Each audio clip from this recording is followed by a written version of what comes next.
Estamos en una nueva semana política, acá desde la librería Ulises, nuestro auspiciador y anfitrión en esta maravillosa librería.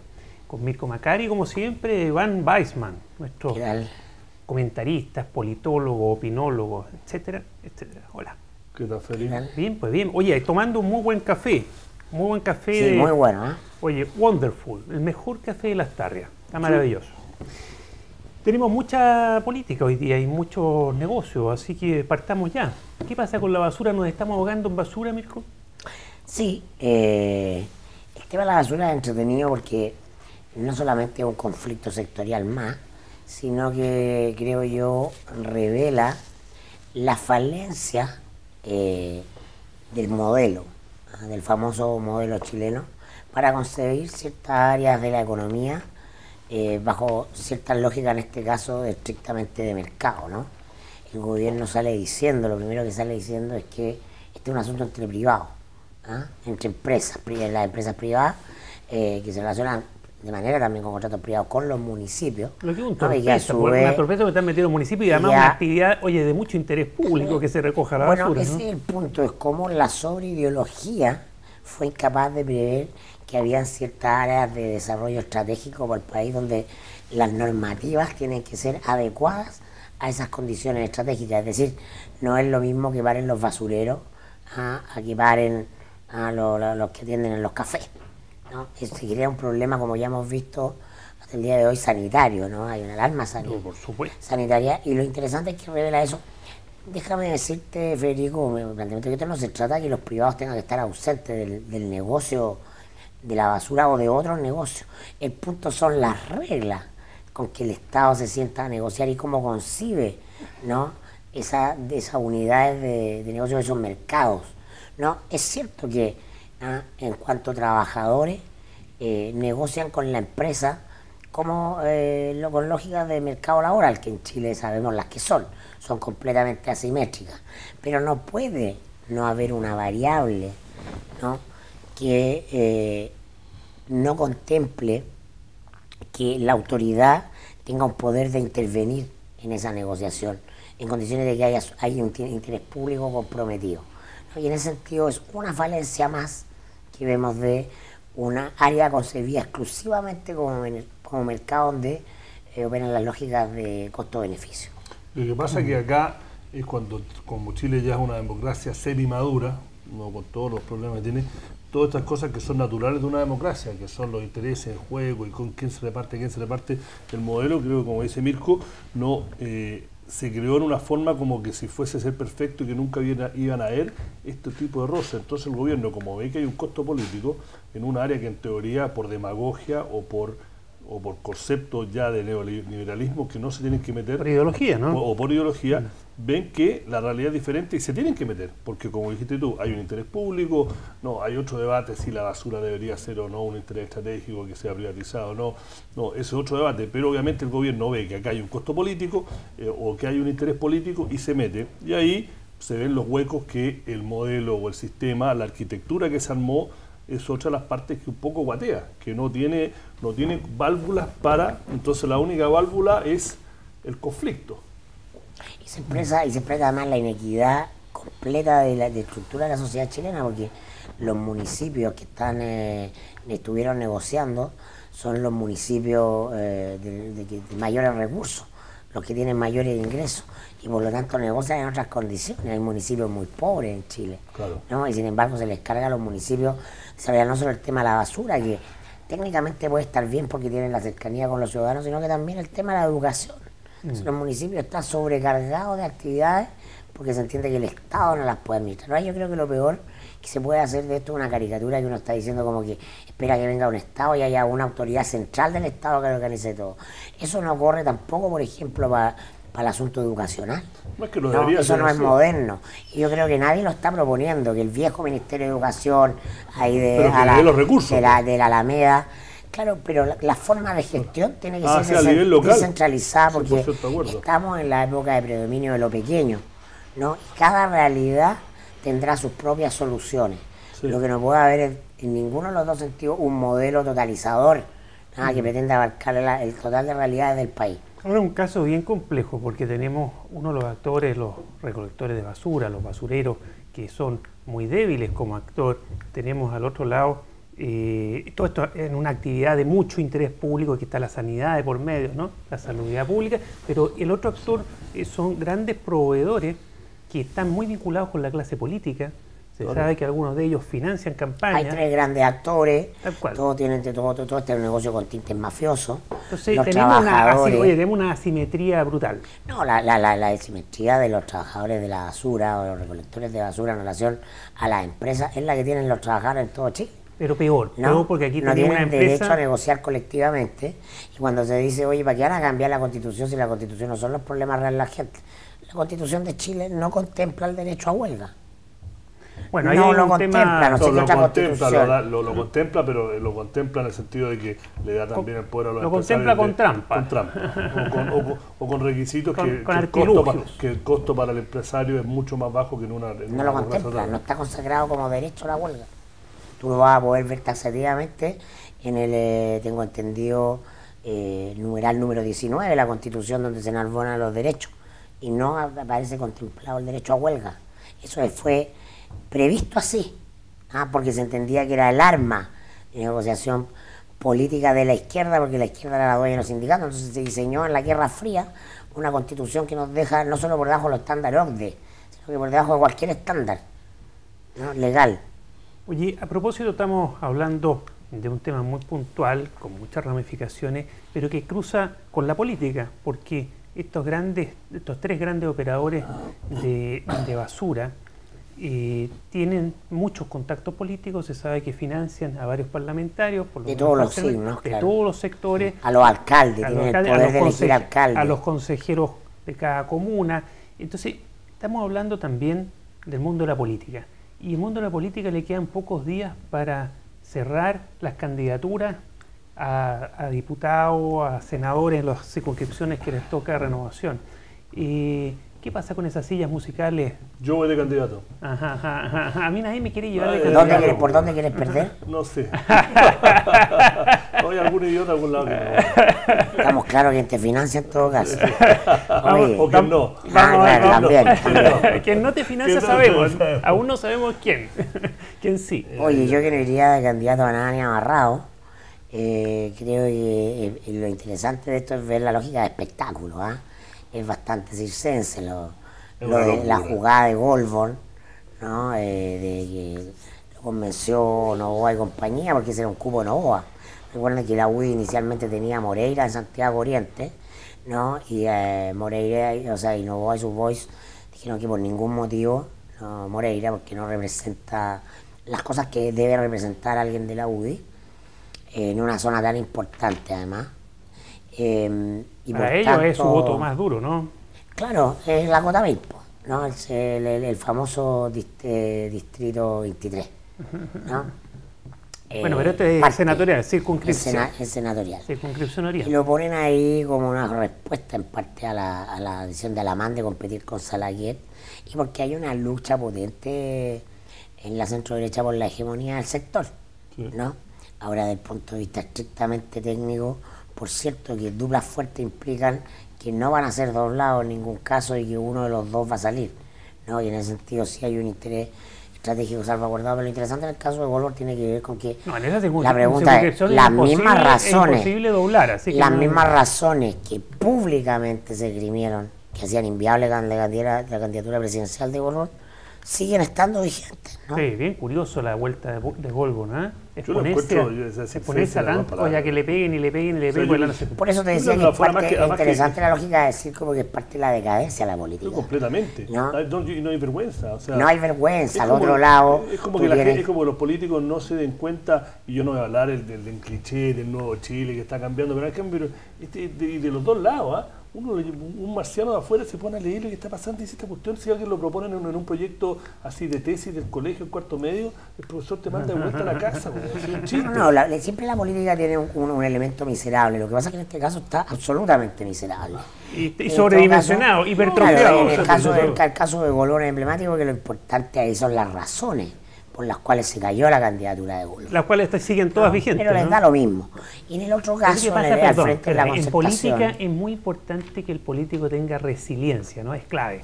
Pero todo tiene un límite, ¿no? Cuando ya es excesivamente resiliente llega a ser una patología, ¿no? Ahora en general, claro, para cuando va a estar estos siglos históricos donde la política se transforma en una mera lucha por el poder y el valor supremo es la astucia, porque eso es lo que se premia.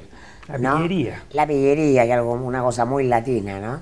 Esto es normal, o sea, esta es la regla. Al otro lado, lo que ocurre con el caso de José Antonio Gómez, ¿no? Que se llenó la boca que la aventura presidencial era eso o nada, ¿no? Que si no él no ganaba, se iba de la política, dejaba su cupo, estaba mendigando, extorsionando al bloque para tener su cupo, se va a tirar a quedarse afuera porque confirma la desconfianza que tiene la ciudadanía respecto a la clase política. Da lo mismo, la persona da lo mismo el discurso que tenga, solo los incautos caen ya a esta altura, ¿no? Ir a votar es secundario, porque sabemos que se va a enjuagar el asunto de alguna manera y nos aproximamos naturalmente a que va a haber un momento en que la demanda va a ser que se vayan todos. Eso pasó en Argentina y necesariamente si las cosas siguen así también va a pasar acá. Sí, no hay elementos de renovación. Si se van todos y queda el mismo sistema o la misma base del sistema, no va a cambiar mucho. Bueno, pero si esto no es racional, no es racional, tiene que vivir con las emociones, entonces se avanza hacia allá. Ojalá. Tranquilamente estamos avanzando vertiginosamente hacia eso. No, independiente de que sea bueno. Tú, Federico, que eres la fuente de la razón, y que tienes más años fuente del derecho. ¿De dónde va a salir un líder, ya sea de la centro izquierda, hay que tener mucho cuidado. Como que diga, oye, hay que tener mucho cuidado con con los posibles líderes que la ciudadanía a veces empieza a buscar entre tanta confusión y tanta desconfianza. Hay que tener cuidado con los líderes, porque los líderes se pueden volver en caudillos, se pueden transformar en caudillos. Bueno, Bachelet ya es claramente sintomático. Pero Bachelet ha tenido cuidado de manejar las cosas dentro de ciertas lógicas de política en el buen sentido de la palabra. Tradicional, y respetando las instituciones, cuando habla con la democracia cristiana pide que sea un cauce institucional y no sus amigos la DC, lo cual te está dando señales, por lo menos hasta ahora.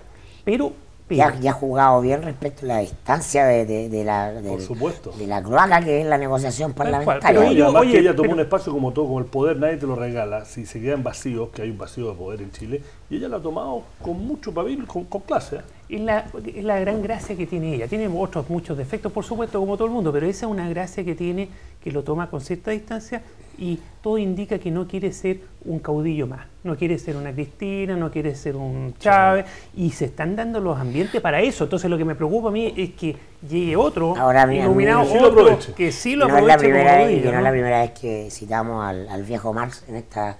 No, pero tiene esa frase que los hombres hacen la historia, pero no saben la historia que hace. Claro. Probablemente Bachelet espera que ella haga una determinada cosa y probablemente va a resultar otra muy distinta y eso va a ser lo entretenido, la significación de su gobierno, ¿no? Ver el resultado final, que las fuerzas de la historia, ¿no? Utilizan a los actores, ¿no? Los actores políticos siempre llegan con la esperanza, cargada de soberbia de que pueden controlar las cosas y finalmente las cosas los terminan controlando a ellos. Pero fíjate que yo creo que si Michelle Bachelet llega al gobierno, a menos que pase algo muy raro, que puede pasar, pero a menos va a llegar, ¿cierto? Y se mete en los temas que de verdad están sobre la mesa y es necesario que se aborden, que los cambios políticos, profundizar la transparencia, renovación de las clases políticas, renovación de los partidos para que dejen de estar capturados por camarillas, todo ese tema que son temas pendientes que se necesitan acuerdos políticos. Si ella se metiera en eso, yo creo que el sistema chileno tiene oportunidades. Si no se mete en eso, yo veo, al igual que tú, estaría negativo, es decir, estaría pesimista porque estaríamos hacia un sin salida. Y toda la presión va a ir de afuera y todos sabemos cuando hay viene mucha expectativa afuera, además. ¿No? Cuando viene todo de afuera y no se encausa, puede que salga espectacular o puede que salga como ha pasado en otras sociedades en que se puede caudillismo, populismo. Sí, pero estamos en un momento de inflexión y va a depender del manejo de Michelle y su gente, pienso yo, de si logra trabajar esto para consolidar un sistema democrático más maduro en Chile, más equitativo, en fin, pero puede ser que no. Y si es no, ahí estamos en un problema, estaríamos en un problema, ¿no? Sí, yo considero ese análisis muy lineal. Aquí hay fuerzas que siempre operan como en toda democracia. Con mucha mayor complejidad. La sociedad es y compleja, las por cosas supuesto. nunca un gobierno termina a ser lo que ellos esperaban que fuera, ¿no? Por lo tanto hay que tomar palco y ver, porque independiente de eso, lo que trataba de decir, que de la razón o de las buenas intenciones de Bachelet o las buenas intenciones de cualquiera, los tiempos están líquidos. El conjunto de los tiempos está líquido. Una última reflexión en torno a esto, que también es una cosa que yo advierto que tiene que ver con las diferentes candidaturas. La fuerza de Bachelet tiene que ver con un tono. El tono de ella, independiente de lo que tú digas, del contenido que ella le quiere dar a ese tono, es un tono statu quo. Y la Concertación se siente muy cómoda con ese tono statu quo, tanto que todos están dentro del comando. Ahora, es cierto que ese tono ha sido el que ha predominado en la política chilena, pero ese tono entra en contradicción con el tono que tiene la demanda que está afuera, lo que se llama la calle, es verdad, o lo que se llaman los grupos. Hay otro volumen en todo caso. Ahí viene el conflicto. Es bueno hacer el ejercicio del mute, en el televisor, ponerlo en mute y ver lo que las imágenes representan. Hay un tono in extremis, por ejemplo, porque lo que propone Marcel Claude, independiente de lo que él propone, su mensaje tiene que ver con el tono en que lo propone. Lo hace desde la rabia, desde la violencia. Y al otro lado está la Concertación, que propone muchas cosas, pero en el tono de, oye, estamos todos tranquilos conversando, tomando café, ¿no? Que son las dinámicas finalmente los que están en el comando. Sí. Los que están en el comando son los que han estado acostumbrados al status quo, no tienen la disposición vital, el ánimos, que es decisivo en cómo le va a una persona en la vida. Pero el ánimo puede ir cambiando. Y yo creo que hoy día todo indica que tienen que tener el ánimo. Entre medio me parece interesante Meo, ¿no? Que está a medio camino de ambos, pero yo te diría, y está en un tono también a medio camino de ambos, ¿no? Eso me gustaría dejarlo establecido para que veamos ese elemento como variable de análisis, el tono en que se está disponiendo, se están planteando las cosas. Oye, tenemos, antes de pasar a las preguntas que nos han enviado por las redes sociales, tema económico, hay una creciente preocupación, ¿no? Hoy día ha surgido lo de Sokimich, y me gustaría que nos contaras un poco, Iván, pero todavía está dando vuelta el dólar, que China se está enfriando y que puede arrastrarnos a todos, ¿no? Mira, el tema, y quiero un bien segue de lo que decía Mirko, lo que estamos conversando, un tema cada vez más relevante va a ser de lo que intenta hacer el próximo gobierno, que lo más probable sea Bachelet, es la historia de los recursos. Yo siempre he dicho acá en este programa, yo noto que las políticas públicas responsables tienen que ser en el contexto de cuándo son los recursos, independiente de qué política pública. Este gobierno está gastando mucho, parece, ¿no? Sí, y bueno, y esta semana tuvo que venir a admitir de que iba a entregar un déficit estructural, un déficit de 1.2%, que es mucho más de lo que se pensaba originalmente. Y mucho más de lo que dejó la Concertación. Sí, y tuvo que ajustarse el cinturón.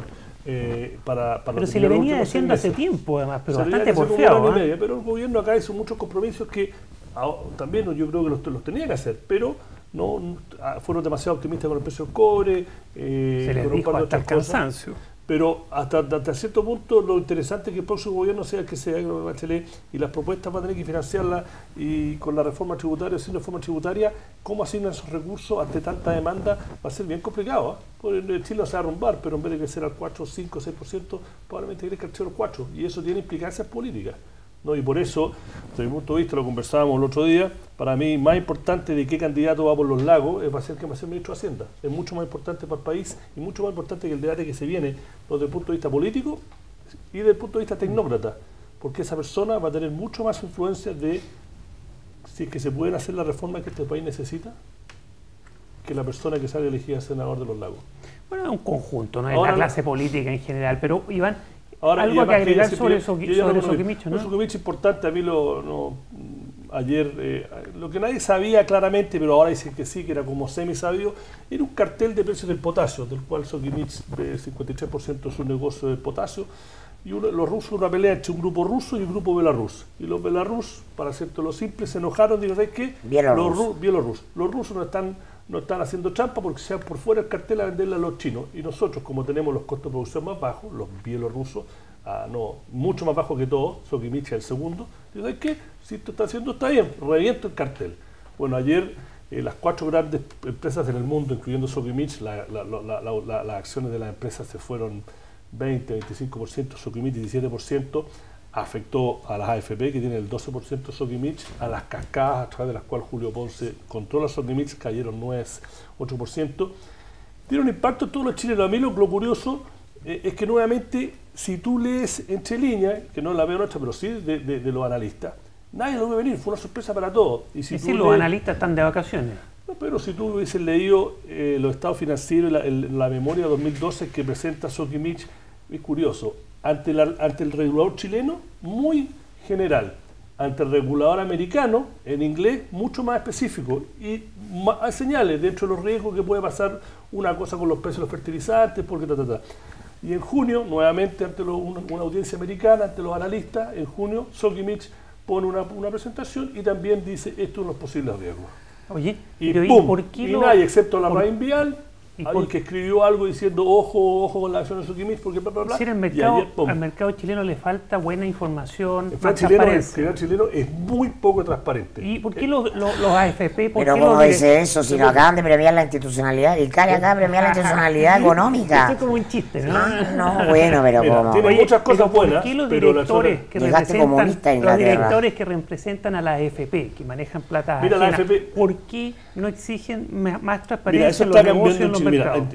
está cambiando, pero como tú sabes, Chile todo se hace poco para allá. En la AFP nosotros tenemos información bastante buena de que hay una disputa interna, hay un quiebre entre 2 y las otras 4 de cómo abordar este tema, y que ya se gatilló un poco con el tema de la Polar, se exardezó con el tema Enersis, y nosotros hemos hablado con los cuales que son los más rupturistas y que son más, y ellos prefieren seguir haciendo la pega por abajo antes de hacerlo explotar sí, pero público. Algo huele mal en los mercados chilenos por tema de transparencia, un tema de manejo de información. Bueno, hay muy poca información disponible. El tema de las cascadas, el tema... Pero a ver, no es distinto a la política, es un club.